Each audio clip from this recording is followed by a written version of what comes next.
వీక్షకులందరికీ నమస్కారం. అందరికీ నూతన ఆంగ్ల సంవత్సర శుభాకాంక్షలు.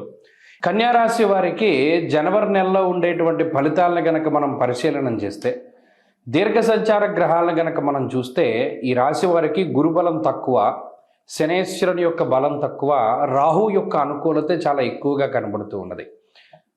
అలాగే ఈ పంచగ్రహ కూటమిలో భాగంగా గ్రహాలన్నీ కూడా పంచమ స్థానం అందే స్థితిలో ఉంటారు. సరే, ఇందులో యోగించేటువంటి గ్రహాలు శుక్రబుధులు. పంచగ్రహ కూటమిలో 2 గ్రహాలు యోగిస్తూ ఉన్నాయి. అయితే ఇక్కడ పంచగ్రహ కూటమి కన్నా అర్ధాష్టమ స్థానము నుండి బయటికి పోయేటువంటి రవికుజుల తాలూకు శుభ ఫలితాల గురించి ఎక్కువ మాట్లాడుకోవాలి. గ్రహాలు అనుకూలించడం వేరు, ప్రతికూలించేటువంటి గ్రహాల యొక్క సంఖ్య తగ్గడం వేరు. ఇవి రెండూ కూడా ఈ పంచగ్రహ కూటమి వల్ల జరుగుతూ ఉన్నాయి.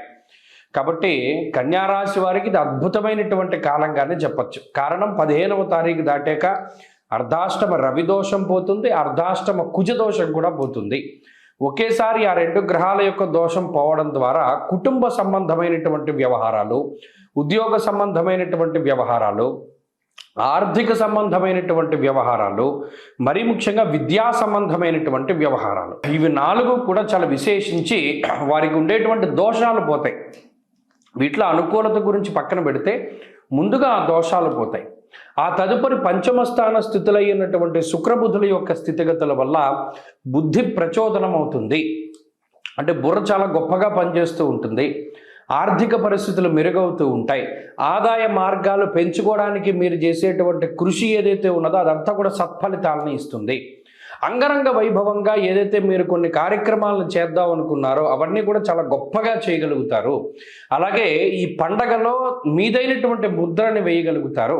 మనం ఇలా వెళదాం అనుకున్నాం, వెళదాం, ఇంత ఖర్చు పెడదాం అనుకున్నాం, పెడతారు.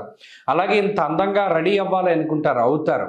అలాగే పలానా ప్రాంతాలను వీక్షించాలి, పలానా వ్యక్తులను కలవాలి అని అనుకున్న ఖచ్చితంగా కలుస్తారు. అంటే అంతా కూడా ఆనందదాయకమైనటువంటి వాతావరణంతో ముందుకు సాగుతూ ఉంటుంది. దానిలో ఏమాత్రం అసలు అనుమానం లేదు. అంతేకాకుండా ఈ రాశి వారికి ఉండేటువంటి పలుకుబడి పెరగడాన్ని, అలాగే దూరత్ర చేసేటువంటి ప్రయాణాల ద్వారా శరీర బాధ ఏదైతే అనుభవిస్తూ ఉన్నారో దాని నుండి ఉపశమనాన్ని కూడా పొందగలుగుతారు. ఇక్కడ ఒకటి ఏంటి అంటే కొంత బద్ధకం ఉంటుంది. పంచమ స్థానస్థిత రవి కానీ, సప్తమ స్థానస్థిత శనేశ్వరుడు కానీ కొంత బద్ధకానికి కారకులు అవుతారు. కాబట్టి ఇక్కడ కొన్ని సందర్భాల్లో బద్ధకం పనికిరాదు. ఆ బద్ధకాన్ని వదిలిపెట్టి ముందుకు వెళ్ళడం ద్వారా మరింత శుభ ఫలితాలను పొందగలుగుతారు. మొత్తం మీద ఈ జనవరి నెలలో ఉద్యోగపరమైనటువంటి ఎదుగుదల, ఆరోగ్య పరిస్థితుల్లో బాగుండడం, రుణబాధలు తగ్గడం, అలాగే సామాజికంగా ఒక మంచి స్థితిని పొందేటువంటి పరిస్థితులు కూడా కన్యారాశి వారిలో ఉన్నాయి. కాబట్టి ఈ పంచగ్రహ కూటమి యోగిస్తూ ఉన్నది. అలాగేనేమో ఈ దీర్ఘ సంచార గ్రహాలు కూడా యోగిస్తూ ఉన్నందువల్ల ఈ మాసంలో మెరుగైనటువంటి ఫలితాలను సాధించగలుగుతారు.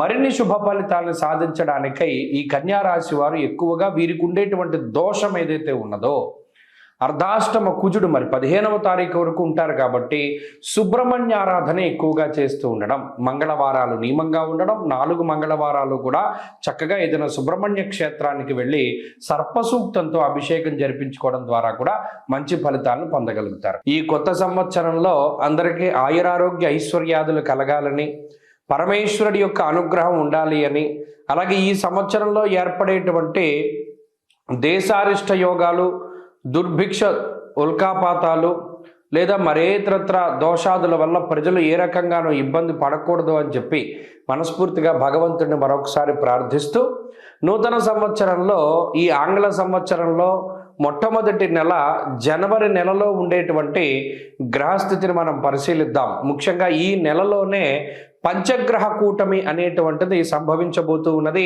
దానికి సంబంధించినటువంటి ప్రభావాలను సైతం మనం విశ్లేషణ చేసుకుందాం.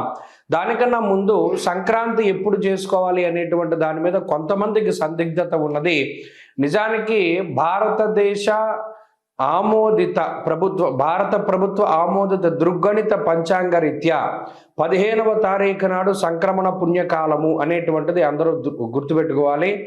15వ తారీఖు నాడే రవి ధనురాశిని వదిలిపెట్టి మకర రాశిలోకి ఆయన యొక్క సంచారాన్ని ప్రారంభిస్తూ ఉత్తరాయణ పుణ్యకాలాన్ని ప్రారంభం చేస్తూ ఆయన యొక్క దిశ అంటే ఆయన ప్రయాణము ఉత్తరం దిక్కుగా ప్రారంభం చేస్తూ అది దేవతా కాలమానం ప్రకారం పగలు కాబట్టి ఆ రోజున సంక్రమణ పుణ్య రోజున చేసేటువంటి విశేషమైనటువంటి స్నానములు, దానములు, జపములు, తపములు వీటన్నిటికీ విశేషమైనటువంటి ఫలాన్ని ఆయన వసగుతూ ఉన్నారు. అది జనవరి 15వ తారీఖు.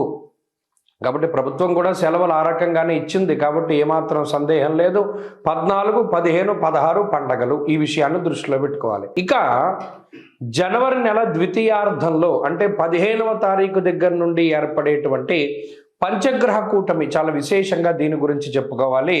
మకర రాశి యందు రవిగ్రహము, కుజగ్రహము, శుక్రగ్రహము, బుధగ్రహము, చంద్రగ్రహము వెరసి 5 గ్రహాల తాలూకు స్థితిగతులు ఇది కాలపురుషునికి దశమ కేంద్రమందు ఏర్పడుతూ ఉన్నాయి కాబట్టి ఇది విశేషంగా ప్రభావాన్ని చూపిస్తూ ఉంటుంది. దేని మీద? వృత్తి, ఉద్యోగ, వ్యాపార, వ్యవహార, వ్యవసాయాదులపైన దీని యొక్క ప్రభావం ఉండబోతూ ఉన్నది. అలాగే అగ్నితత్వ సంబంధం ఉన్నటువంటి రవి కుజులు ఇద్దరూ కూడా భూతత్వ రాశి యందు నెలకొని ఉన్నారు. ఇక్కడ గమనించండి, ఇక్కడ మకరం భూతత్వ రాశి, ఆ రాశి యందు అగ్ని సంబంధమైన గ్రహాలు అంటే రవి కానీ కుజుడు కానీ ఉండడం వల్ల ఇది అకారణమైనటువంటి ఎండలను కూడా సూచిస్తుంది. ఈ విషయాన్ని కూడా దృష్టిలో పెట్టుకోవాలి. అలాగే రాజకీయపరమైనటువంటి విషయాలు కొంచెం ఆసక్తిని కలగజేస్తాయి. భూ సంబంధమైనటువంటి లావాదేవీలు అవి కూడా కొంత వెనకబడుతూ ఉండేటువంటి విషయాలను మనం దృష్టిలో పెట్టుకోవాలి. ఏదైనా ఉద్యోగాదుల మీద ప్రభావంగా ఈ విషయం ఈ రవికుజులు అలాగే బుధ, శుక్రులు, చంద్రులు కలిసి ఉన్నటువంటి స్థితి ప్రధానంగా అది ప్రభావాన్ని చూపెడుతూ ఉంటుంది. కాబట్టి ఈ కూటమి, పంచగ్రహ కూటమి 12 రాశుల పైన ఏ విధమైన ప్రభావాన్ని చూపెడుతుంది అనేటువంటిది మనం క్లుప్తంగా తెలుసుకునేటువంటి ప్రయత్నం చేద్దాం.